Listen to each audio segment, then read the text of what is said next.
L'illustrazione degli emendamenti, interventi.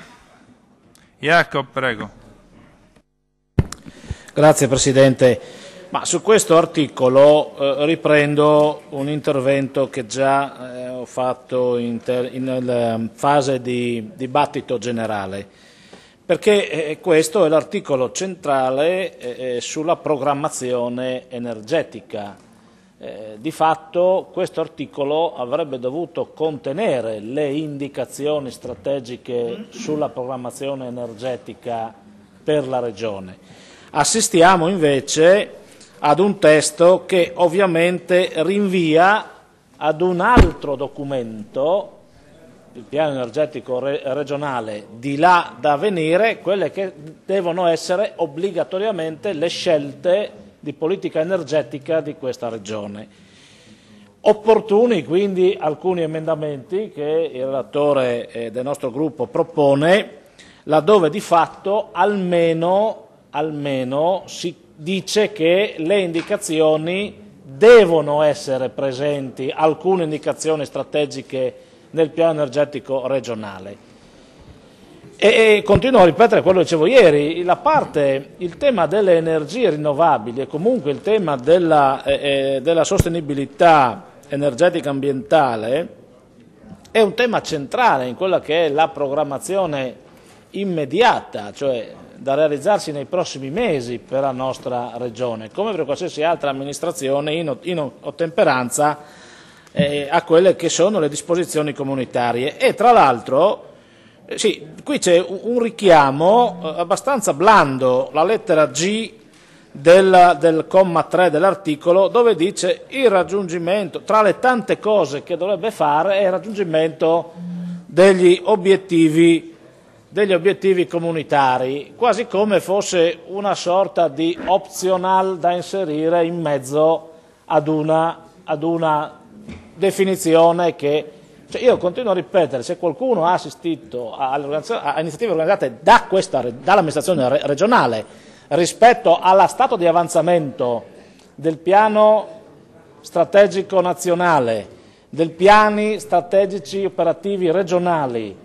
in previsione della programmazione comunitaria 2014-2020, chi ha assistito, dico solo, sa che invece questo è un preciso obbligo strategico fondamentale della programmazione regionale, ribadito non più tardi di 3 giorni fa, dalla dottoressa Gabriella Manca, che si è qualificata direttore regionale della programmazione regionale, presentando proprio il passaggio dal PSR di oggi al PSR che varrà dal 2014 in poi. Sono scelte che vanno prese nei prossimi 3, 4, 5 mesi al massimo, perché il negoziato si chiude proprio nei prossimi 4-5 mesi. C'era qualche consigliere presente,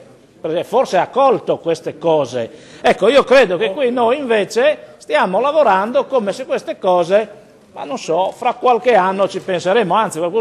io sono contrario all'emendamento Corazza che dice ogni 3 anni, no, qui dobbiamo fare entrare nella logica di quelle che sono le programmazioni regionali che hanno a che fare proprio con la coerenza,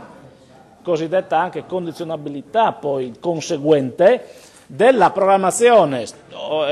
nazionale, regionale rispetto alle indicazioni comunitarie. Quindi attenzione a queste questioni, io continuo a ripetere, stiamo affrontando questo tema che, ricordo, obbligherà non meno, ribadisco, forse di essere anche noioso, obbligherà non meno del 30% delle risorse strutturali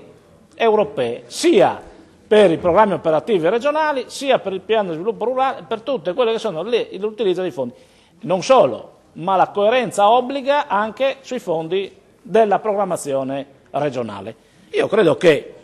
oggi dovremmo sentirci un po' meno così distratti su questo argomento. In più poi mi sento di sottolineare il fatto che bisogna appunto, anche questi possono, questo è un articolo, no, di tante ipotesi e di molti dubbi o di molte valutazioni che al comma 10, laddove si dice che nell'ambito di valutazione possono essere predisposti, e noi ribadiamo invece che debbono, perché insomma io non vorrei che noi ci trovassimo qui o un'iniziativa di cittadini, di un comitato, insomma. Mareto di Tomba, 4 impianti biogas nell'ambito di pochi chilometri quadrati. No, leggo qua, non so, leggo qua, mi hanno fornito questo. Io non so, può darsi anche che non sia vero, ma lo smentiamo. Ma 4 in un territorio pari a quello del comune di Mareto di Tomba, 27 km quadri, non so se è vero, posto a cavallo di 2 comuni limitrofi, sono in costruzione 4 impianti biogas, che uno forse, ma che dovrebbero poi tra l'altro alimentarsi anche probabilmente con quelli che sono prodotti, no, mais dedicato, magari nelle zone servite da irrigazione, perché ovviamente quindi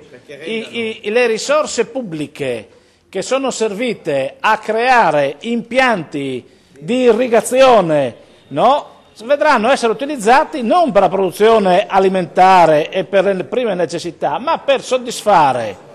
bisogni industriali su impianti che sappiamo oggi essere realizzati soprattutto per speculazione relativamente a quelli che sono i contributi pubblici relativamente alle energie rinnovabili, no?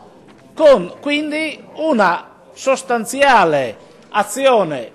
tra virgolette, speculativa, ovvero legittima, ma speculativa, addirittura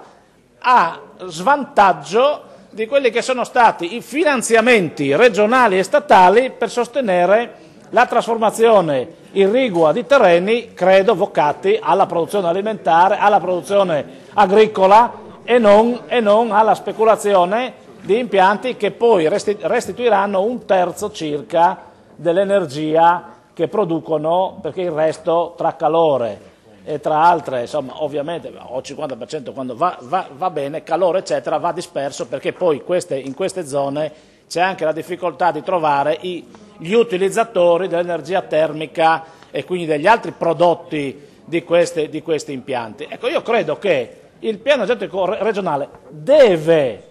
ma per responsabilità di questo Consiglio, deve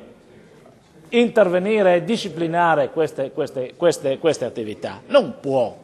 deve. C'è una responsabilità anche morale nell'utilizzo oggi che è di moda andare a vedere come si utilizzano i denari pubblici. Allora, siccome un impianto di irrigazione costa una bella cifra a ettaro, ecco, io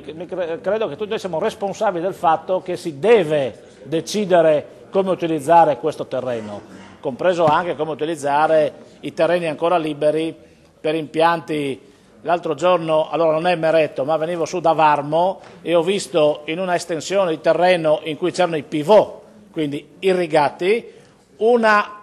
bella area con grandi pannelli fotovoltaici in mezzo alla campagna infrastrutturata con i sistemi di irrigazione. Beh, io credo che queste è un insulto